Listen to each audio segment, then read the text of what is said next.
Kita mulai ya. Alhamdulillah. Nahmaduhu wa nasta'inuhu wa nastaghfiruh. Wa na'udzu billahi min shururi anfusina wa sayyiati a'malina. May yahdihillahu fala mudilla lahu wa may yudlil fala hadiyalah. Asyhadu an la ilaha illallah wahdahu la syarika lah. Wa asyhadu anna Muhammadan abduhu wa rasuluh. Ya ayyuhalladzina amanu ittaqullaha haqqa tuqatih wa la tamutunna illa wa antum muslimun. Amma ba'du, fa inna afdalal hadithi kitabullah wa khairal hadi hadi Muhammadin sallallahu alaihi wasallam wa syarrul umur muhdatsatuha wa kullu muhdatsatin bid'ah wa kullu bid'atin dhalalah wa kullu dhalalatin finnar. Ikhwani fid din, azani Allah wa iyyakum jami'an. Pertama-tama kita memanjatkan puji dan syukur pada Allah Subhanahu wa taala yang telah memberikan kepada kita kesehatan dan kelapangan waktu pada malam ini kita dapat bersilaturahim di tempat ini dan saling memberikan nasihat di antara kita, karena itu merupakan salah satu hak muslim atau muslim yang lainnya. Wa yadfanfahu falyanfahu. Apabila diminta untuk memberi nasihat, maka hendaklah memberikannya. Ikhwani fi din, a'udzani Allah wa iyyakum jami'an. Pada kesempatan yang berbahagia ini, saya ingin menyampaikan sebuah perkataan yang perkataan ini masyhur dan mungkin pernah antum dengar dari Syekhul Islam Ibnu Taimiyah rahimahullah, berkaitan dengan Ahlus Sunnah wal Jamaah. Ya, mungkin semua kita yang hadir di sini adalah orang-orang yang berada di atas manhaj Ahlus Sunnah wal Jamaah. Syekhul Islam Ibnu Taimiyah mengatakan, Ahlus Sunnah wal Jamaah a'lamun nasi bil haqq wa arhamuhum bil khalq.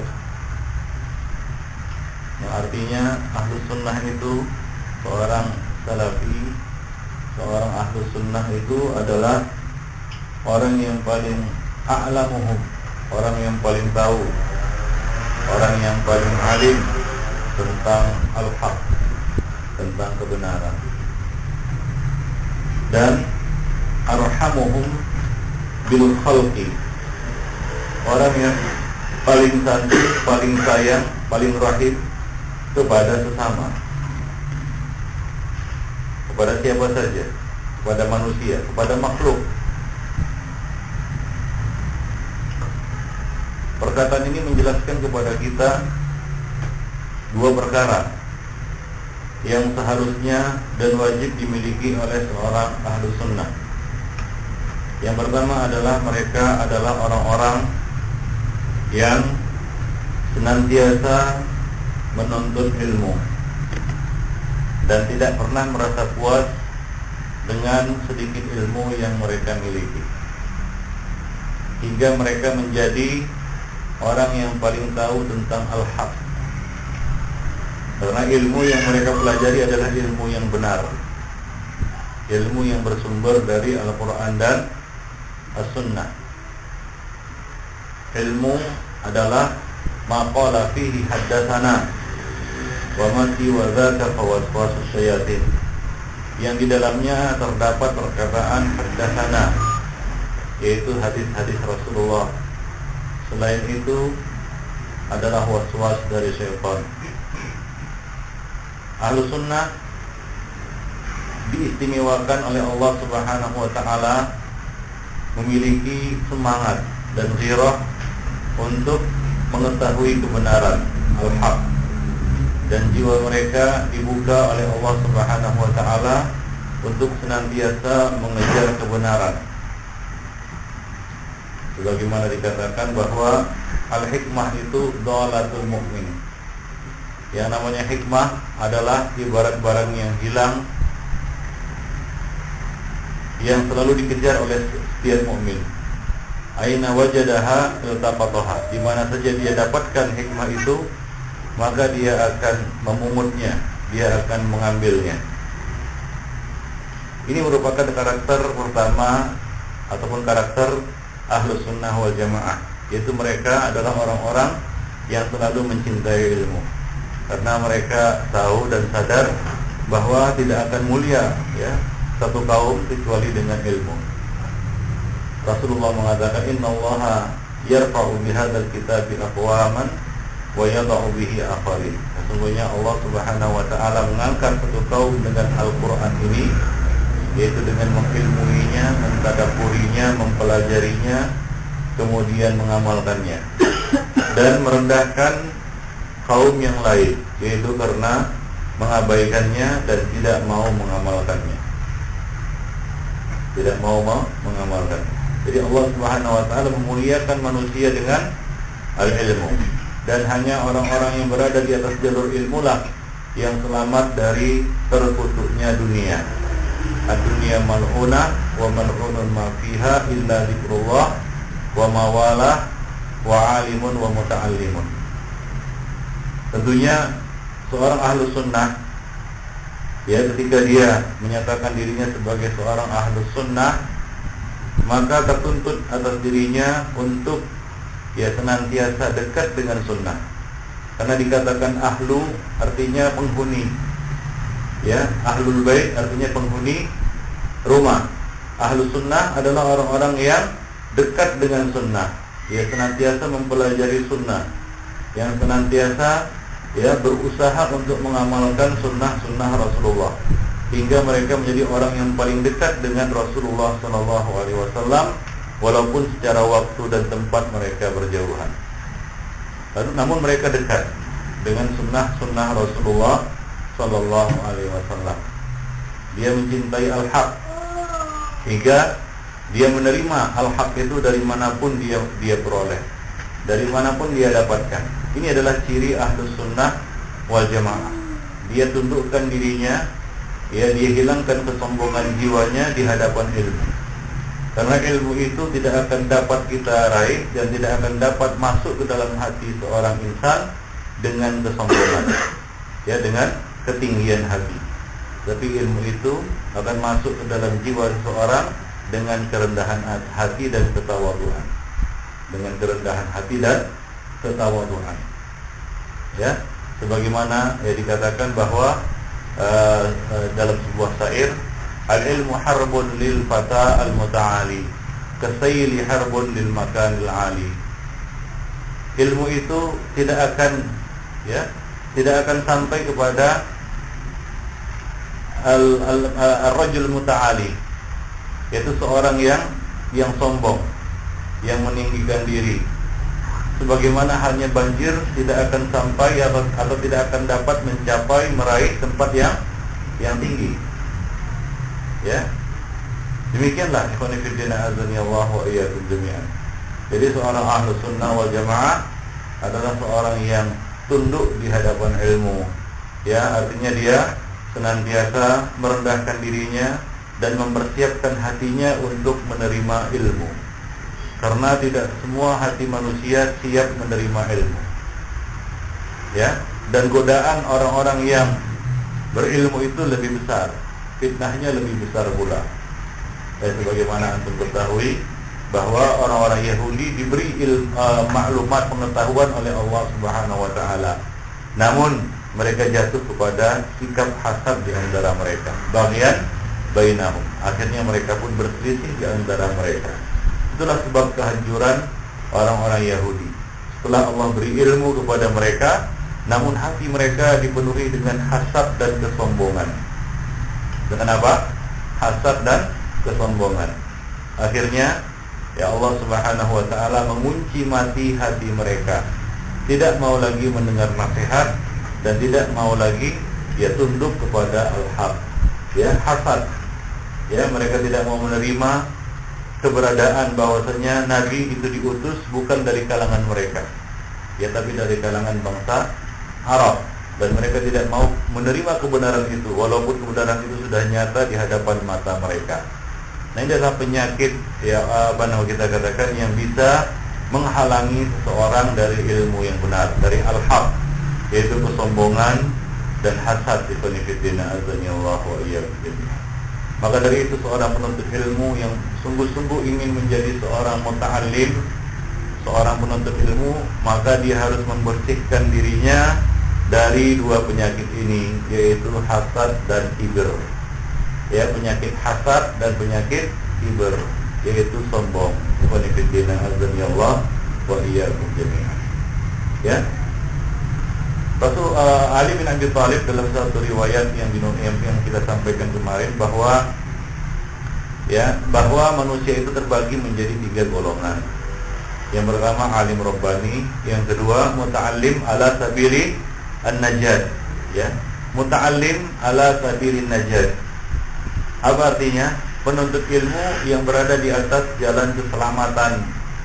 Jadi orang yang berada di atas jalur ilmu itu haruslah ya kita katakan selamat dan menyelamatkan. Dia selamat, ya dirinya selamat dan menyelamatkan orang lain. Itu sifat orang-orang yang berada di atas jalur ilmu. Dia selamat dan dia menyelamatkan orang lain. Ya, dia menjadi penerang bagi dirinya dan bagi orang lain. Jadi bukan malah ya seorang yang memiliki ilmu atau seorang penuntut ilmu justru mencelakakan orang lain. Ya justru menjadi sumber fitnah, justru menjadi sumber bencana dan musibah bagi orang lain. Nah, demikian Jadi seorang penuntut ilmu haruslah membersihkan dirinya dan hatinya dari penyakit hasad dan kibir. Ya, tidak akan sampai kita kepada hakikat ilmu, tidak akan sampai kita kepada puncak ilmu, tingkatan yang tertinggi dari ilmu, kalau kita masih memelihara sifat sombong dan hasad. Sifat sombong dan hasad. Ya, sebagaimana yang dimiliki oleh orang-orang Yahudi. Ya, dengan ilmu yang mereka miliki, mereka menjadi pongah, mereka menjadi sombong, dan mereka hasad terhadap apa yang ada di tangan orang lain. Akhirnya Allah Subhanahu wa ta'ala mengunci mati hati mereka, membuat mereka orang yang keras kepala, nyinyir, dan susah untuk menerima kebenaran. Demikian ikhwanifiddin rahimani wa rahimakumullah. Jadi seorang ahlu sunnah adalah orang yang paling tahu tentang kebenaran. Oleh karena itu dia selalu semangat, selalu gairah ya untuk menuntut ilmu, dan dia tidak pernah merasa puas. Ya, dia terus menuntut ilmu walaupun dari orang yang lebih rendah daripada dirinya. Dalam hal ini kita harus melihat dan belajar dari para sahabat, mengambil teladan dari para sahabat. Ya, bahkan di dalam ilmu hadis ada yang namanya riwayatul akabir anil asagir. Riwayat perawi yang asagir dari al-akabir dari al-asagir. Ya, perawi-perawi yang lebih tinggi tingkatannya mengambil riwayat dari yang lebih rendah tingkatannya. Dan itu terjadi, dan salah satu contoh yang disebutkan oleh para ulama di dalam bab ini adalah riwayat Rasulullah dari Tamim Ad-Dari. Ya, tentang apa? Tentang kisah Dajjal. Itu contoh yang disebutkan oleh para ulama ya, berkaitan dengan bab riwayatul akabir anil asagir. Jadi Nabi tidak segan meriwayatkan dari siapa? Tamim Ad-Dari berkaitan dengan kisah Ad-Dajjal. Ya, demikian juga para sahabat ikhwanifiddin azanillahu wa iyyakum jami'an. Coba lihat bagaimana Ibnu Abbas radhiyallahu anhuma yang rela tidur di depan pintu seseorang yang dia tahu bahwasanya orang itu punya satu hadis yang dia tidak miliki, yang dia tidak ketahui. Abdullah bin Abbas tidak mengetahuinya. Nah, orang ini mengetahuinya, maka dia tidur di depan pintu rumahnya untuk mendapatkan satu hadis tersebut. Ya, boleh jadi hadis yang dimiliki oleh Ibnu Abbas lebih banyak daripada hadis orang ini, tapi orang ini punya satu hadis yang tidak dimiliki oleh Ibnu Abbas. Begitulah mereka menundukkan diri mereka untuk ilmu. Ikhwanifiddin azanillah wa iyyakum jami'an. Ya, demikian juga Abu Sa'id Al-Khudri yang mengadakan perjalanan yang jauh untuk menemui Abdullah bin Unais karena ia memiliki satu hadis. Ia berjalan selama 1 bulan penuh dengan ontanya ke negeri Syam, dan ia berada di Madinah untuk mendapatkan satu hadis. Ketika dikatakan kepadanya bahwa di sana ada seseorang yang memiliki satu hadis yang belum engkau ketahui, maka dia pun bersegera untuk menemuinya. Nah demikian ya. Nah coba lihat juga Umar bin Al-Khattab yang minta doa kepada siapa? Uwais Al-Qarni, seorang tabi'i. Jadi para sahabat itu tidak segan-segan mereka menimba ilmu dari orang yang lebih rendah tingkatannya mereka. Demikian ikhwan fillah. Ya, seperti yang riwayat yang saya sampaikan kemarin, yaitu Abdullah bin Amr mencoba untuk mencari ya rahasia keutamaan seorang laki-laki Ansar yang dikatakan dia adalah penghuni surga. Ia bermalam di rumahnya untuk mengetahui apa amalnya. Demikianlah semangat yang dimiliki oleh para sahabat untuk mencari ilmu dimanapun ilmu itu berada, tanpa ada perasaan gengsi atau tinggi hati, kesombongan dan hasad. Nah demikian ya. Jadi seorang penuntut ilmu haruslah seorang yang benar-benar memiliki sifat tawadu, rendah diri, dan merendahkan sayapnya atau merendahkan dirinya untuk ilmu. Karena ilmu tidak akan dapat diraih oleh orang-orang yang sombong.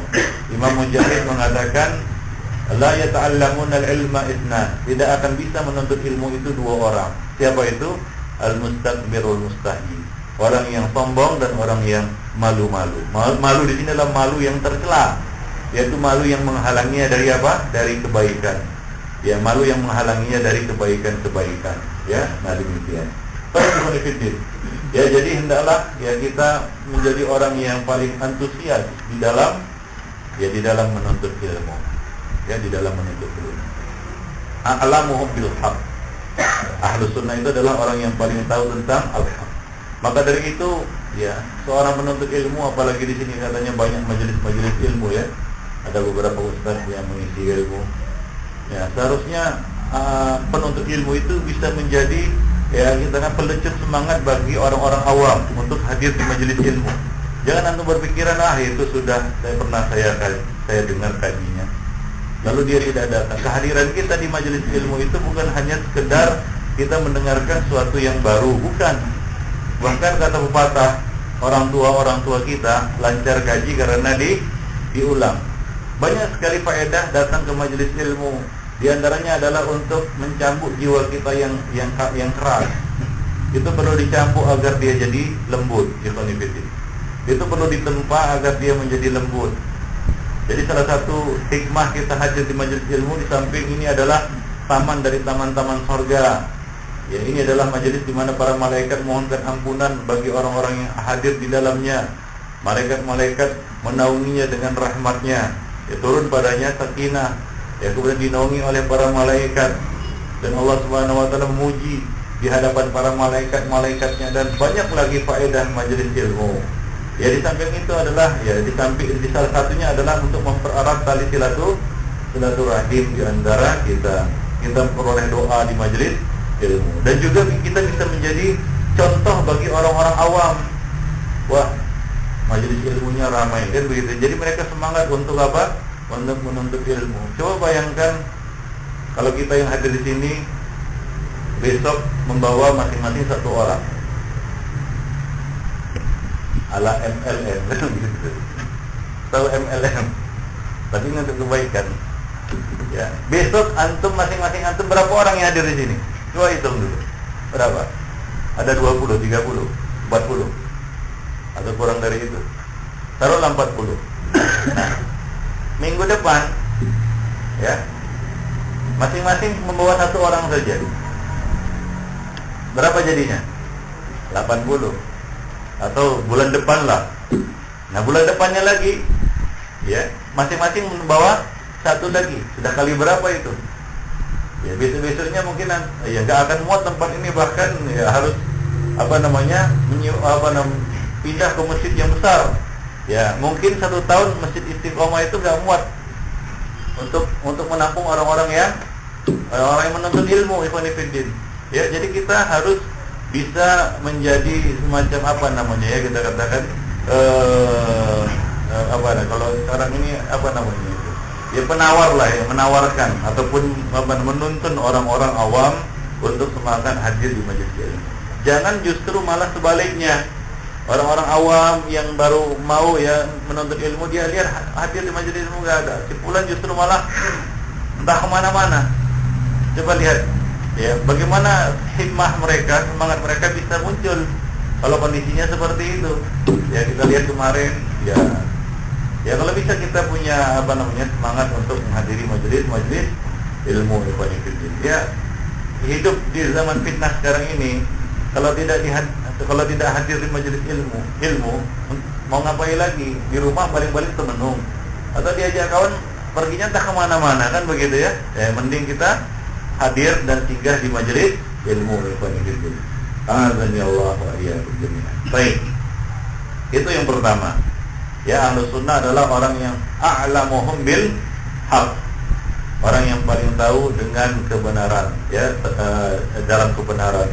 Ya, mereka paling tahu karena mereka memiliki sifat atau karakter yaitu senantiasa menuntut ilmu. Yang kedua adalah arhamuhum bil khalq. Ahlus Sunnah itu adalah orang yang paling rahim, paling santun, paling sayang kepada makhluk, kepada siapapun. Ya, karena ia selalu mengedepankan akhlak Islami, adab-adab Islami di dalam bermuamalah. Kemarin saya sudah sampaikan perkara yang penting bahwa kita ini bukan hanya harus sukses di dalam menjalin hablum minallah, tapi juga kita harus sukses di dalam menjalin hablun minan nas. Dan kemarin juga kita sudah jelaskan bahwa hablum minan nas ini adalah satu perkara yang sangat penting juga.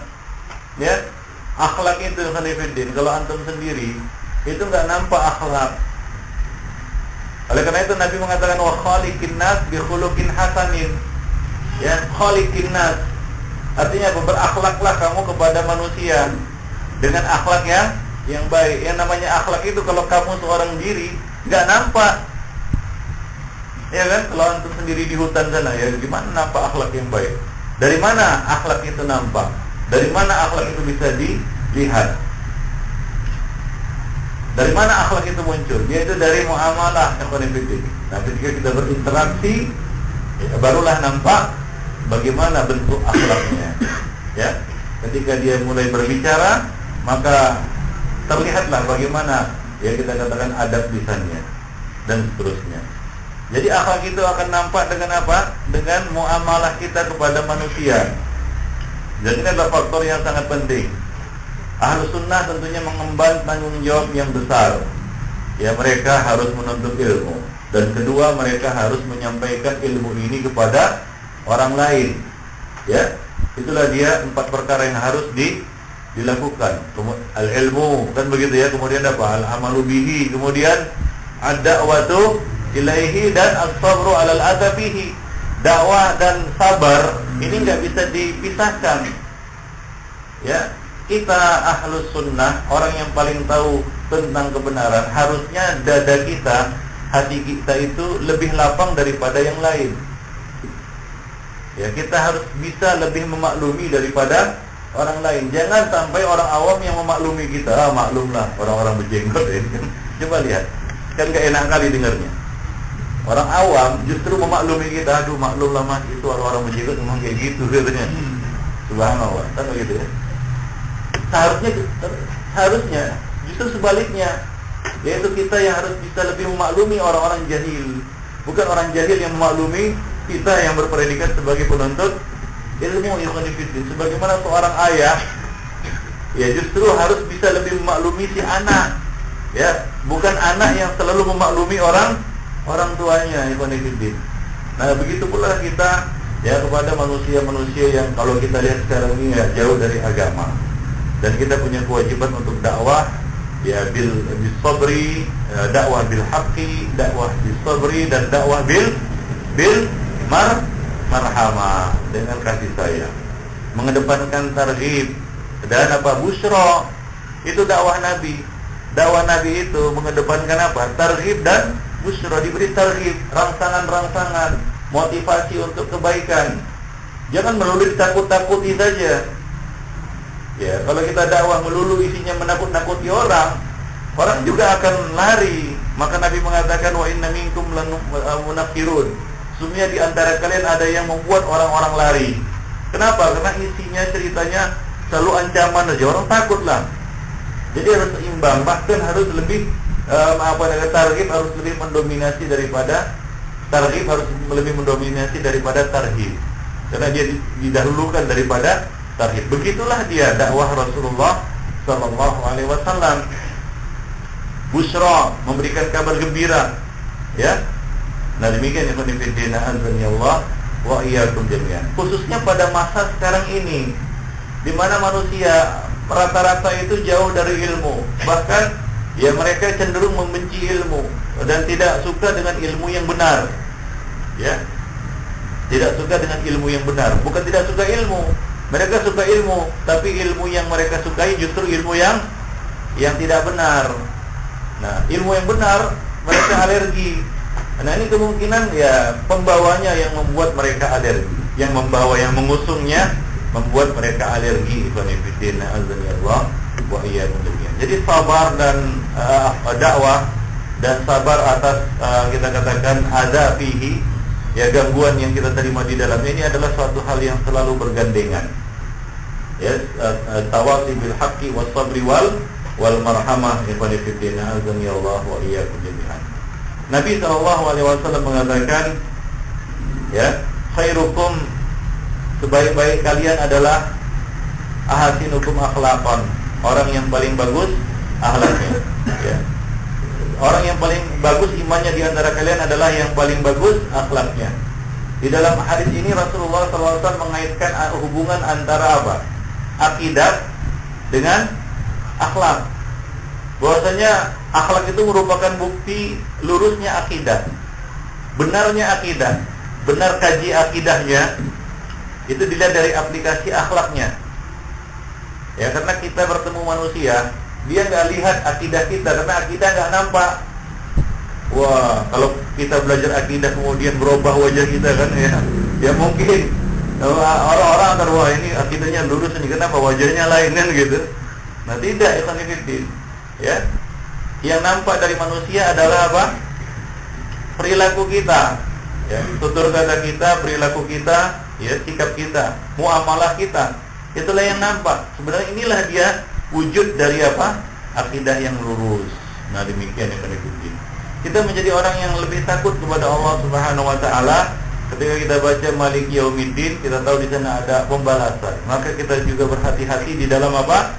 Di dalam membina muamalah kepada orang lain, kepada teman sendiri maupun kepada orang lain. Nah, demikian ikhwan fillah azani Allah wa iyyakum. Jadi ahlus sunnah itu arhamuhum bil khalqi, orang yang paling rahim, yang paling santun, paling sayang kepada manusia. Coba lihat bagaimana Rasulullah memaklumi, ya, kita katakan Arab-Arab Badui yang datang kepada beliau, kadang-kadang bersikap kasar, menarik selendang beliau hingga berbirat, ada yang buang air kecil di sudut masjid, kan begitu ya, banyak tingkah-tingkahnya, ya, kita katakan ya mungkin ya kalau kita menyaksikannya mungkin kita ingin pukul orang itu. Bagaimana sahabat ya ingin memukuli orang yang yang buang air kecil di sudut masjid. Apa kata Nabi? La tazrimu, jangan putus buang airnya. Ya. Nah, dengan muamalah yang baik orang itu gembira, ya, senang dengan Nabi. Akhirnya dia berdoa, ya Allah, ampunilah aku dan Muhammad dan jangan ampuni ya selain kami berdua. Nah, begitu, saking gembiranya dia. Nabi mengatakan kamu telah membatasi sesuatu yang luas. Ya, demikian. Coba lihat, ya, adanya interaksi, adanya kita katakan qabul, penerimaan, ya, dari kita katakan dari siapa saja, dari manusia dengan berbagai macam latar belakang, ya, dan status sosialnya itu dengan apa? Dengan ya muamalah yang hasan, muamalah yang baik. Nabi SAW juga mengatakan al-mu'minul ladzi yukhalidun nas wa yasbir ala adahum khairun minal mu'minil ladzi lam yukhalidun nas wa lam yasbir ala adahum. Mukmin yang berbaur dengan manusia, bermuamalah, berinteraksi, dia bukan mengurung diri eksklusif, tidak, tapi dia berbaur, dia melaksanakan amar ma'ruf nahi munkar dengan cara yang hikmah, ya, dan dia sabar atas gangguan manusia. Itu lebih baik, jauh lebih baik daripada mukmin yang tidak mau berinteraksi, mengurung diri, ya, cenderung eksklusif, ya, egois, kalau kita katakan, punya sifat anania, ya, memikirkan diri sendiri, ya, dan tidak sabar kalau dapat gangguan dari orang lain. Nah, demikian ya khairuddin azan ya Allah wa iyyakum jami'an. Baik, ini sudah azan atau mau sholat dulu? Jadi kita lanjutkan lagi. Iya. Kalau anak sudah sholat. Antum ke masjid dulu ya. Nanti kita lanjutkan lagi ya kajian kita ini. Subhanallah bihamdihi, asyhadu an la ilaha illa anta, astaghfiruka wa atubu ilaik.